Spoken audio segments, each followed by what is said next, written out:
If you are thinking of starting YouTube, if you are having nightmares about starting YouTube, if you have started and you don't know what you're doing, if you have been doing it for a time and you still don't know what you're doing, or you're just here because you love me, I love you too. Mwah. Welcome. Today's video is for you. Ever since the day that you went away, you've been sending flowers to me, flowers today, flowers today. Hey babies, welcome back to my channel. It's your girl Chimaka Okore. So today I'm going to be highlighting the things that I wish I knew before I started doing YouTube. I really want to put this out there because I know it will be helpful to other small YouTubers on the YouTube world. I'll be in the YouTube world. I'll be on. Which one?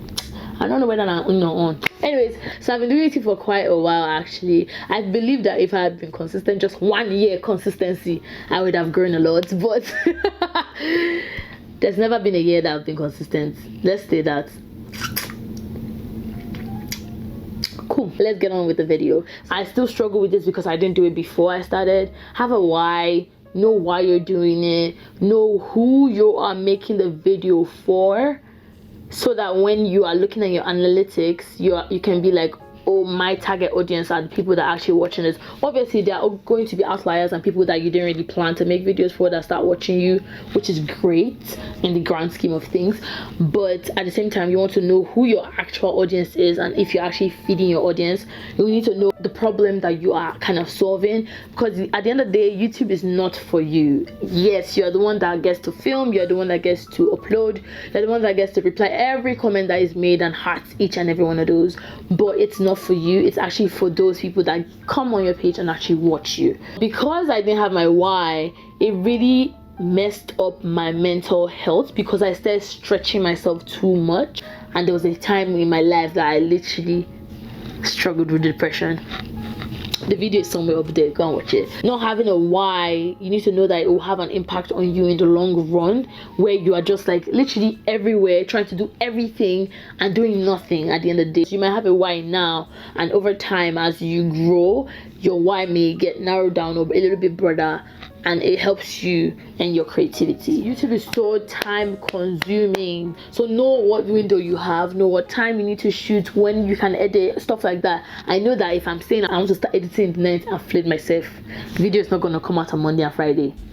From the shoots to the edits to the release to the answering people's comments, it requires a particular work ethic, it requires a particular scheduling, it requires a particular courage basically to have a YouTube channel. So remember that the 80-20 rule is basically saying 80% of the time you're doing what everybody else wants you to do, because remember, YouTube is not for you, it's for your people. Exactly what your clan wants you to do, exactly what somebody in your niche should be doing, and then 20% of the time you get to do what you want to do.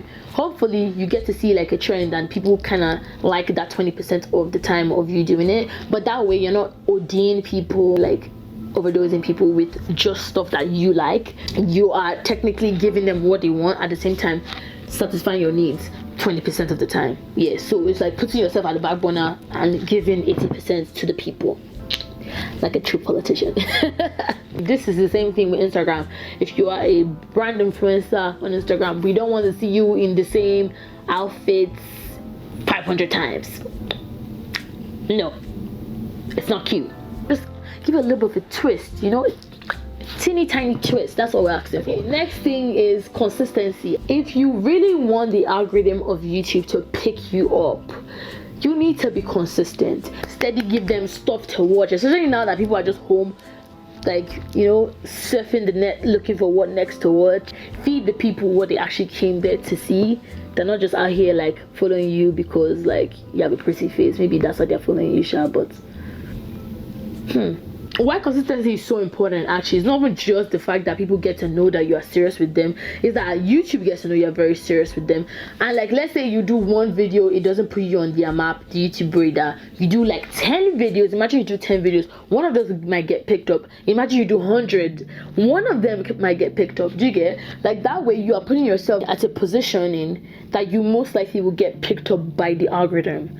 But if you've done only one video chances are very slim. I wish I knew that I should have had at least 60 to 100 video ideas.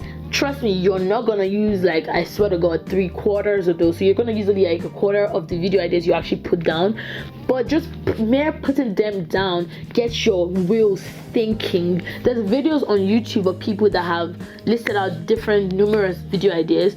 You know your niche, you know what you're focusing on, you know what problems you're out here trying to solve.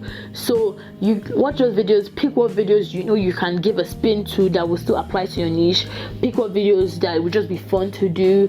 Get those ideas, those video ideas down on paper, not just in your head. Like, actually write them down on paper. Like, I'm talking like 5 to 10 pages of just ideas that you may not use, but you just wrote them down. Trust me, when your juices, your creative juices are like running dry and you're having roadblocks and stuff, you will go back to that book. You see yourself going back to that book and like picking ideas that you could actually spin off and make content on your page. Do you get what I mean? I didn't know that I had to do that, so I literally just like started, and then that's what really kicked off my inconsistencies, that I got to a point where I felt like my juices were done. Subscribers and money go hand in hand, so just like not focusing so much on that and actually focusing on how you're going to meet people's needs and actually like solve problems. Let the work do the work. As you're promoting yourself, don't be so focused on how you're going to get to 1,000 subscribers that you just start running mad.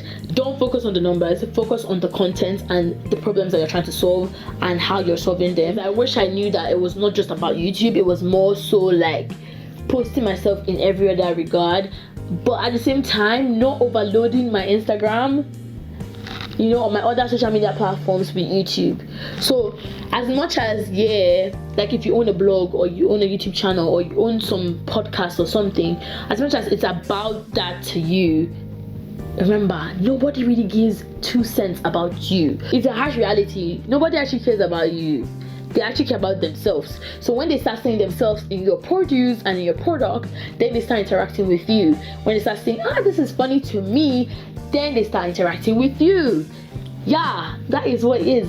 But as long as it doesn't make them laugh, they're not gonna be there. As much as it doesn't entertain them, they're not gonna be there. As long as they have nothing to gain from what you're putting out, they're not gonna be there. It's that simple. With that in mind, when you are posting your YouTube on like your Instagram page, your Snapchat or your Twitter, make sure that your Instagram, Snapchat and Twitter already see you all the time doing regular stuff that have nothing to do with YouTube. Like if you're doing Instagram, for instance, right?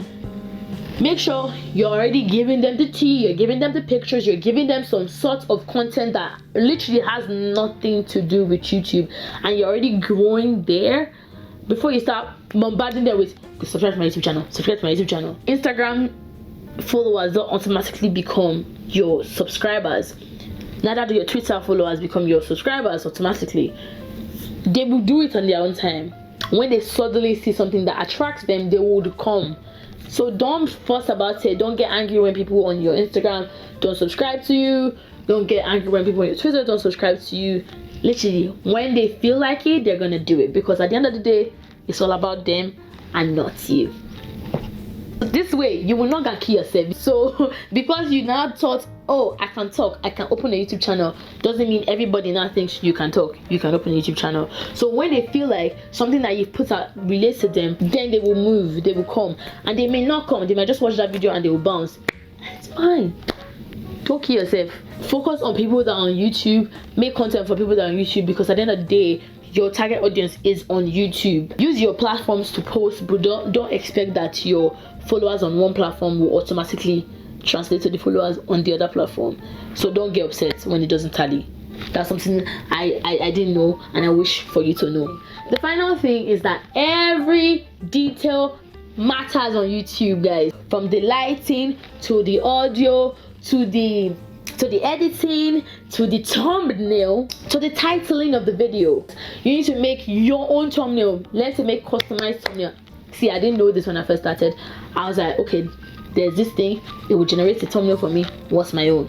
Generating nonsense. Whatever you're doing on YouTube, think of it as a third person and not just about you. Remember, YouTube is not about you, it's about the people watching your video. Make sure you know what you're doing YouTube for, and keep that in mind, keep that in your viewpoint. But at the same time, still keep seeing every other thing, so that if people are giving you corrections, it's not just entering one ear and going out. You're kind of learning. Just guys, have fun. I think that's all I had to say. Those are the things that I actually genuinely wish I knew before I started YouTube. Now I know them, and I'm like working towards that and working towards being better at YouTube. And I want you guys to be better as well. So yeah. If there's any other thing that you've learned on your journey on YouTube, please write that down below in the comment section. Which of these did you not know? And remember, stay good, don't stress, stay tuned for more updates, and I'll catch you guys in my next one. Peace and love. Bye. Flowers to me.